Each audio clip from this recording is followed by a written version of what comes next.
एक घर में 5 बहनें थीं।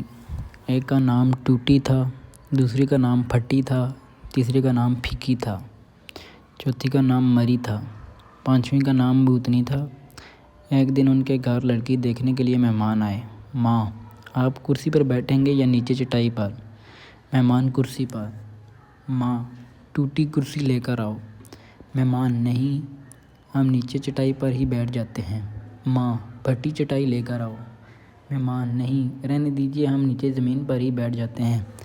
माँ, आप दूध पिएंगे या चाय? मेहमान, चाय।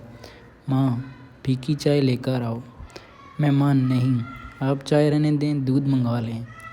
माँ, मरी भैंस का दूध लेकर आओ।